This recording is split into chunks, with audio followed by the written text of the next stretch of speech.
people have been doing video conferencing for quite a while in classes, but the problem that we run into is you need a webcam, right? And then you need software on the computer to run the webcam, and you have to have the same software someone else has, and it's a pain to kind of set up. And that's custom for, maybe you're just wanting to do this for one lecture, for one of your classes, once a semester, right?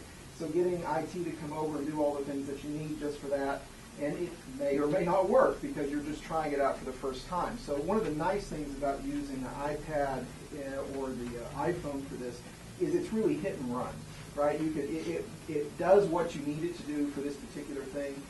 It might work with Android. I'm not familiar with Android devices, but if you're over in the Android world, there's I'm sure a Skype client for Android. I just don't know how you would hook it up to the projector, so if anyone knows, you might share that with us here at the end. So this is specifically dealing with iPad stuff. So the first thing you need to make this work, and I've tried to put it out in a step-by-step process, is you need a cable. And let me show you what cable you need. This is a very specific cable for your iPad or iPhone, and you'll need to buy one. This is what it looks like. You'll need to get one of two. You'll either need to get one that uses the old Apple plug, or you'll need one that uses the new Apple plug. So if you have a newer iPhone or a newer iPad, it's called a lightning plug, right? That one's more expensive because there's actually a chip in there too that has to do a conversion. So it's like a $50 cable. This one, if you buy it through Apple, the older Apple device with the old plug costs $30, although you can get one online for about $10. So yeah, this is a third-party one and it works fine. If you got a newer iPad, don't get the third-party one. Get the original one because they're still working on some of the details. I've heard some bad things about the other ones. So, but that's the first thing you need. You just need the cable. And really, that's the only extra piece of hardware you need if you already own an iPhone or an iPad. So that's it. So, okay. So step 2, you need to make sure that the room that you're going to do your presentation in will work for you. And here's a couple of things that you need. First of all, you need to make sure that the system that you're using, the overhead system, has a laptop plug-in for a VGA, right? A lot of them do. Some of them don't. So make sure it does before you set it up. You also need the audio cord. So usually attached, you've got the audio cord and the VGA cord that you're going to plug in to your iPad using this white device, this white plug. The second thing you need to do is make sure that you've got a strong Wi-Fi signal. If you don't have a connection in your iPad, it's not going to work, right? Because we can't network our iPads except through Wi-Fi. So if you're not getting a good signal, you know that we've got a problem. Make sure you've got internet access through that signal. Sometimes it will latch on to they just switch things around, I think. And so if you're logged into Lee University, now it wants you to download a certificate, and it may or may not work. So this is something you need to try out ahead of time just to make sure it works on your iPad. If not, you'll have to switch to a different room where you can get that signal. You also need some way of propping up your iPad. That's so that you can angle the camera so people can see you. There's 2 cameras on your iPad and iPhones. There's the front camera, which is on the same side of the screen, and then there's the back camera. The front camera is the best camera to use because it's low res. It's low resolution, and that's a lot better for video conferencing. That may not make much sense. You might think you want a high res camera, but it takes more bandwidth, and you're going to have a worse picture. At least they're going to have a worse picture as far as. So it's better to have the low res camera, which is up front. So you'll be using the front camera, so you can just have some sort of thing that you can set up so you can angle it so your guest speakers see the audience. That's kind of helpful for them. It feels like they're just not talking into space, but there's actually a group of people that they're talking to. So I would encourage you to kind of set it up that way. Now you need software. Now what software do you use? There's 2 pieces of software that are common out there. There's something called FaceTime, and there's something called Skype. How many of you already have a Skype account? I'm curious. Quite a few of you, right? Skype is universal. You can have laptops that are running it. It works in the Windows world. It works in the Mac world. I recommend that you use Skype. Now, if you want to use FaceTime, you can, but you need to make sure whoever your guest speaker is also has an Apple device, because FaceTime only exists on Apple devices like Macintosh computers or iPhones or iPads. But both will work. So with both are free. They don't cost you anything to download. FaceTime's already on your iPad. Skype you'll have to download, but it's free. You'll need an account for Skype. FaceTime already is associated with your email address. It's associated with your Apple ID. So, but for Skype, you'll need to actually create an account, but it's completely free. Their business model is if you want to use them for long-distance phone calls, you can buy packages of minutes and do something like that where you actually call telephones or something like that. But if you're Skyping to another Skype user, it's completely free.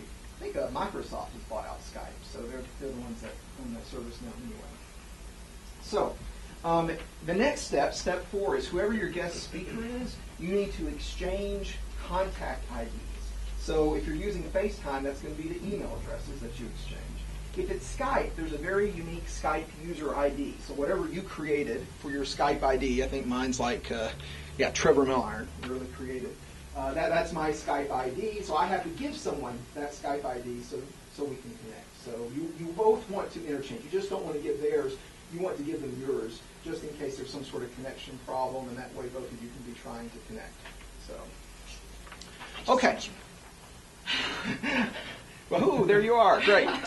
So, okay. So I encourage you to absolutely do a test video call with your guest speaker prior to the event. And you can do that from home using your iPad or iPhone, right? Just make sure that it works wherever you're at, and you practice a little bit using it. So if you're not used to using Skype, try it a few times just so you understand how the software works. It's very simple to use, but you get a sense of what works and what doesn't. Now, step 6. This is where it gets a little complicated. You probably have had the experience in PowerPoint where you're presenting in class and you're reminded to update Java or Adobe or something like that right in the middle of class, and it's very irritating. We've got an equivalent to that over here in the iPad and iPhone world, in that if you get an email in the midst of all this, yes, it's going to ding, and yes, it's going to show up on the screen up there at the top. As soon as you plug in, it's actually mirroring your device. So what I see on the iPad, I'm going to see up there. So if one of you sends me an email right now, you'll see that kind of pop up there. Obviously, your speaker can't see those, but they will hear the beep. It's your audience that's going to be able to see what's coming up. So how do you control that? Well, you can tell people not to send you something if it's someone that you think might send you something. But you can also close your active programs is one way of minimizing. The way that you do that on Apple is if you just kind of slide your fingers up, you can see what's kind of up there, and you can hold it down and then just close it and then close all your apps. That's not going to stop the mail, but it might stop other things that might. I've got a game that I play with my third grader, and it kind of updates me when it's my turn, and so that might be a little embarrassing when that pops up. But you can close that so it won't send you that particular notification. There is a Do Not Disturb feature that's on your iPhone.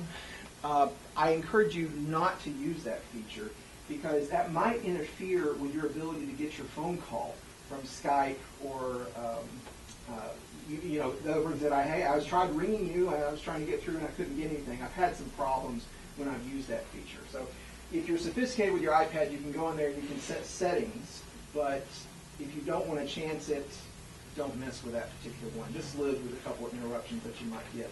If you really get a lot of emails and you just absolutely don't want to do it, one option is to change your email password. So just go into your iPad, give it a bad password for your email, and that way it can't check your email. You'll just have to remember to change it back when your presentation's done. So that's one way of shutting it down. I wish there was just a single button to make it stop, but they didn't design it that way. You need to make sure your device is charged, because you can't charge it. You can't plug it into the wall while you've got it plugged into the VGA. It's the same port. Also, since you're using the camera, it does use quite a bit of juice. Okay, so if you've only got an hour or two charge left, you might go through it a lot quicker than you think you might. So it's better to make sure you've got it charged up before you actually do it. So how do you set up the device? You're ready to go. The first thing you want to do is plug in the VGA cable and the audio cable. As soon as you plug in the VGA cable, it will mirror up on the screen if you've got the laptop selected. Also, your audio plug is the same as your headphone plug. It's just on the other side, so you'll plug that in for your audio. You want to choose laptop, obviously on this projector up here, so that's going to call that up. you want to verify that you actually have internet access to doing a website. I've had one time where I tried over and over again to get Skype to work. It says it wasn't going through. I had a Wi-Fi signal, but I wasn't actually connected to the internet. So I had to play around with it to see that I was actually connected. So go to CNN, make sure you're getting real internet, and once you see that it's there, you can switch. Now, it is possible to use your 4G. So if you have, if you're using your iPhone, of course, you've already got that built in. iPads, that's an option. If you have that built in with the cell service, it will chew through your data. So if you're doing a long video conference, like an hour's worth, that could easily go through 100, 200 megabytes of data fairly quickly. So if you have a limited plan, that may not be a good option for you. So launch the app that you're using, and I encourage you to do a test call. So Skype has this great feature where you can do a test call. So I'll just activate it here. And this is just to their robot. Hello, welcome to Skype call. This also lets you check your volume. After the beep, please record a message. Afterwards, your message will be played back to you. Okay, can you hear my question right now? What it's going to do is it's going to play that back to us to make sure that it's working. Okay, can you hear my question right now? I hate the sound of my voice. How do you do that? Okay. So that's a great way of testing both the volume going out and also the volume going in. So if you hear this message, the volume going in is a little tricky because there might be people asking questions. If it's a small room like this, as long as they speak loudly, it's going to pick it up, which is really nice. Of course, the microphone is in the iPad. That's where it's coming from, going to. If you're in like a lecture hall, my recommendation is encourage people to come down to the front when they have a question to ask. But the going out is not the speakers of the iPad. You're plugged into the sound system, so it's coming through the big speakers here, so you'll be able to adjust the volumes using, we'll talk about that in just a second. So, well, actually, let's talk about that. There's 3 different volume controls. This is the thing that's kind of frustrating, so keep this in mind. There's the volume control on your iPad. You can do that just on the side by going up and down, and you want it to be somewhere between 3/4 to all the way. If you get distortion, I wouldn't have it all the way up, but I usually keep it right around there. So that's the first volume control. The second volume control is going to be here at the controller right by your laptop switch. Okay? If either of them are down, you're not going to be able to hear what's going on, right? So you want to make sure, if you're not getting sound, check both of those. If you're in a large lecture hall, there's usually an amplifier, right? That you need to make sure that the amplifier is on and the volume is up on the amplifier. So that's the third volume control that you've got to worry about if you're in one of the large rooms. If you're in just a typical room, you've only got the 2 volume controls. Okay? So let's try it. I'm going to video conference all of 2 offices down here, and so we'll see if we can get this going.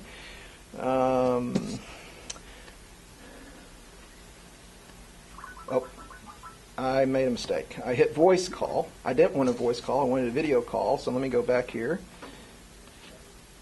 And you've got a choice between an instant message, a voice call, and a video call. I'm going to choose video call. By the way, another hint I should have put on a sheet of paper is have the cell phone number of the person you're trying to contact, because if you're having connection difficulties, it's great to be able to get on the phone and maybe work it out together to see what's going on. So to have that extra way of communicating. So I'm going to choose video call.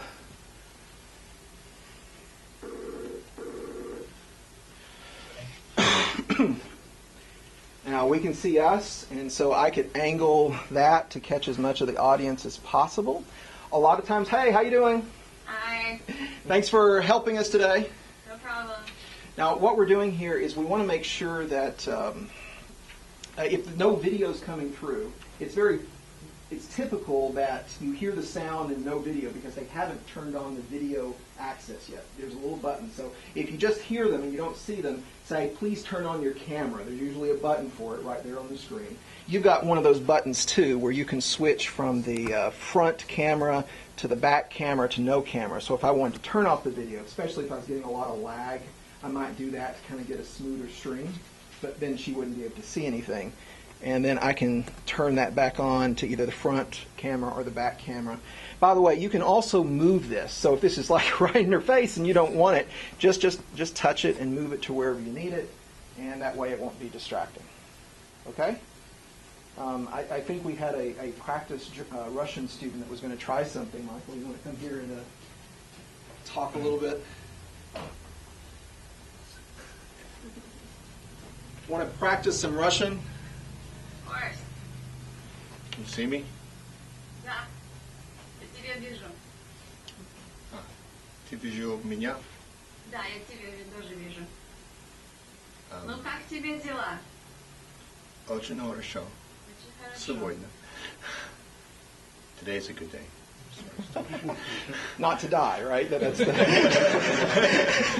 Well, great. That's all there is to it. I just wanted to it's a great way. Thanks so much. Sometimes you will get a little bit of video lag. Just, again, depends on the quality of the connection. But that's one of the reasons you want to check out the Wi-Fi ahead of time. Make sure you've got a strong signal. So, okay. Questions, concerns?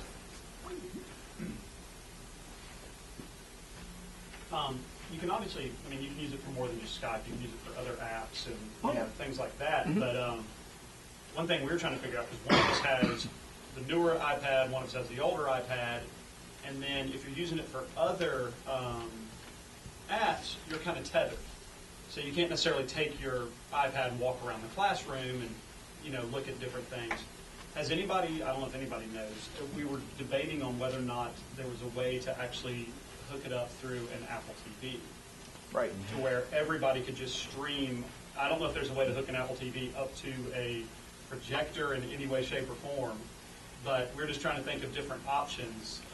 We actually use that setup for our marriage and family therapy program. It works great. The only problem is that our network here does not like the Apple TV protocol. It's called Bonjour, and apparently it's insecure. So I'm not blaming our IT folks, but I'm saying they don't want that protocol running on our general network. Okay. And so at the moment, that's not an option until either Apple fixes it or they find a sandbox they can run Bonjour in for us. Okay. So, but yeah, I'm with you.